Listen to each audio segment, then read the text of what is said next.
لما تحط اهداف كتيره وكل ما توصل ان انت تحقق هدف تحس ان قشطه، يعني زي الفل، تمام، حققت هدف. ايه بقى ايه اللي اعمله؟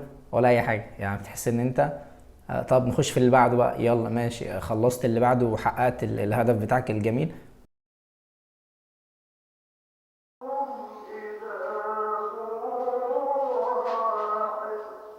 السلام عليكم.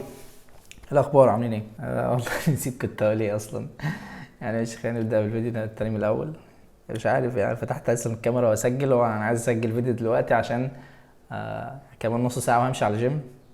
اول يوم النهارده بتعالج من عضله الضمه. يعني الناس اللي بتلعب كوره هتكون عارفه يعني ايه العضله الضمه.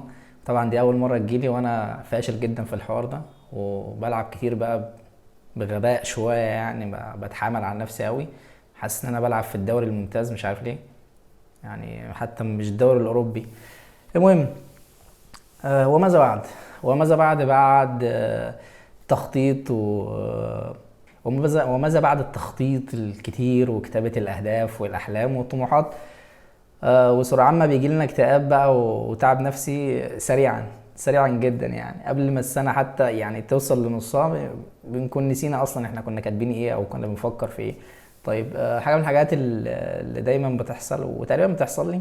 انا مش من النوع اللي بحب التخطيط والكتابة والحاجات دي قوي، لان انا مدرك جدا ان كل يوم في اختلافات وفي تغييرات بتحصل، وفي حاجات كتيرة انت ما بتكونش يعني ايه، ساعات ما تكونش في وعيك ليها، ولكن في حاجات بتحصل بتخليك تغير قراراتك او بتغير اتجاهاتك في ثانية واحدة او في لحظة كده واحدة، ان انت ايه تبتدي تاخد طريق تاني او تاخد طريق معاكس. المهم في وسط الاحداث دي والحاجات دي، الواحد لما حتى شعور الانجاز الكاذب ده شعور سيء للاسف. لما تحط اهداف كتيره وكل ما توصل ان انت تحقق هدف تحس ان قشطه، يعني زي الفل، تمام، حققت هدف. ايه بقى ايه اللي اعمله؟ ولا اي حاجه. يعني بتحس ان انت طب نخش في اللي بعده بقى، يلا ماشي، خلصت اللي بعده وحققت الهدف بتاعك الجميل. راح فين مش عارف برضه يعني. خش على اللي بعده، تخش على... فبتلاقي نفسك في لوب او في دايره كده، سايكل. ما كل اللي انت بتعمله ان انت بتجري بتجري بتجري بتجري بتجري بتجري فيها، وللاسف بتخسر حاجات كتير، بتخسر نفسك، بتخسر شويه المتعه اللحظيه اللي حواليك. طبعا لما تكون كل حياتك متوقفه على الشغل والجري ومش عارف ايه والاحلام وطموحات، وانا لسه صغير ولسه عندي صحه يعني سيبك من الكلام ده كله، وعيش حياتك وانت ماشي بتحقق في احلامك وطموحاتك وكل الحاجات الجميله الكويسه اللي اي حد فينا يقدر يعملها، لسه صغير. وما تقلقش، ما تستعجلش، انت كده كده هتوصل للي انت عايزه. بس في الوقت المحدد، في الوقت اللي ربنا كاتبه، اللي ربنا عايزه ليك، وفي الوقت الاحسن ليك انت شخصيا. فمش معنى ان انت بتجتهد في حاجه مثلا وما خدتهاش او ما وصلتش فيها الحاجه ان انت آه يعني لا ما اجتهدتش كويس او بتفضل تلوم نفسك ومش عارف ايه. لا لا، سيبك من الكلام ده كله. يعني بس يعني كان ده كل الكلمتين او كل الموضوع اللي انا عايز اتكلم فيه. بس عشان رايح الجيم، فممكن لما ارجع من الجيم، ومش عايز برضو الفيديو يطول عشان برضو انت ما تعرفنيش لسه، وانا عارف ان انت بتقول دلوقتي انت مين يا عم اصلا. يعني ماشي، يعني واحد انسان على هذا الكوكب، يعني عايش معاكم يعني وموجود، والمفروض يعني بنسمع بعض وبنتكلم مع بعض، ولكن احنا عايشين بس على نفس الكوكب ده وخلاص. لكن مين يعرف ايه عن التاني والكلام او الحاجات دي كلها؟ ولا اي حاجة الا ما رحم ربي. بص، حاجة أخيرة، كده كده بيجي في الشهر 3 أو 4 أيام كده أنت يعني إيه ممكن تيجي تفتح جهازك تقفله تاني، مش عايز تعمل أي حاجة، تفتح الكاميرا أو السوفت بوكس عشان تسجل فيديو أو تكتب أو تعمل أي حاجة. عايز تناقش المشروع بتاعك، عايز تعمل حاجة جديدة، ما بتعرفش تعمل أي حاجة من الحاجات دي وده طبيعي. يعني هما في 3 أو 4 أيام في الشهر طبيعي بيحصل فيهم الكلام ده، وبيحصلوا لي دايما بيجوا لي في ايام غريبه كده، حتى ممكن ما يكونش في ايام الاجازه بتاعتي.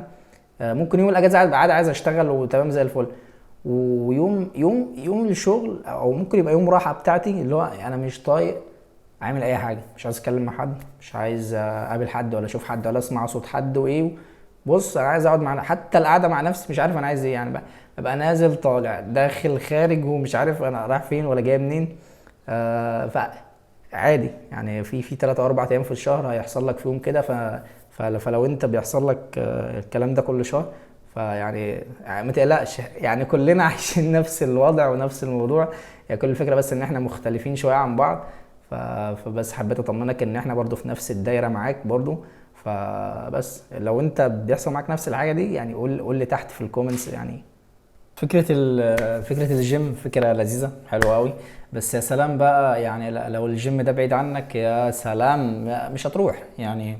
هي فكرة الجيم مبنية على إن الجيم يا يبقى تحت البيت يا يبقى جنب البيت، يا إما في طريقك وأنت رايح الشغل أو رايح الكلية بتاعتك أو الدراسة عامة. ففكرة الجيم بصراحة، انا لسه راجع من الجيم. اول ما تبقى رايح الجيم ولسه داخل كده عاش يا وحش عاش يا كوتش، بتلاقي الناس بتلعب بالدمبل ورايحين جايين ومش عارف ايه، وناس بتجري وانت يعني بتبص خلاص بقيت معاهم في نفس المكان.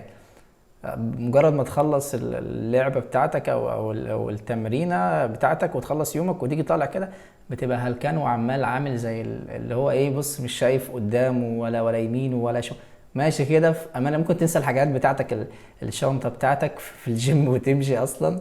يعني ما علينا. فالجيم طبعا هيشيل لك الشنطه ما تقلقش. الله اعلم على حسب بقى اذا كان الجيم اللي عندك يعني كده ماشي.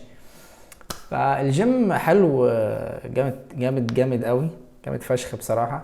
طبعا المرة اللي انا فكرت اروح فيها الجيم وقلت ان شاء الله استمر شهر يعني وعشان استمر شهر قلت ايه، هروح ادفع الاشتراك الاول عشان ايه خلاص بقى الزم نفسي ان انا يعني اروح الشهر كامل. رحت دفعت الاشتراك وما رحتش غير يومين 3 في اول اسبوع، والحمد لله يعني ما كملتش. فدي كانت علامة مميزة يعني للجيم. فأنا بس أنا بقى مش رايح الجيم، أنا أتمنى إن أنا ألتزم بالجيم وخصوصا إن هو بعيد عني. فماشي، بس ده كل الموضوع. ف بس ده كان فلوج أو فيديو النهاردة. إن شاء الله يبقى فيه فلوجات بشكل يومي. عن ايه بقى الله اعلم يعني، هنكتشف مع بعض ان شاء الله الحوار ده. ولكن في مواضيع حلوه ان شاء الله، في مواضيع كتيره حلوه جدا وهتعجبكم باذن الله. فتاكدوا ان انتوا عاملين اشتراك ولايك للفيديو ده عشان يوصل لعدد كبير من الناس. انتوا عارفين ان يوتيوب مش بيرشح غير الفيديوهات اللي عليها لايكس كتيره. ف اشتراك ولايك وشير، بس ده كل الفيديو. سلام.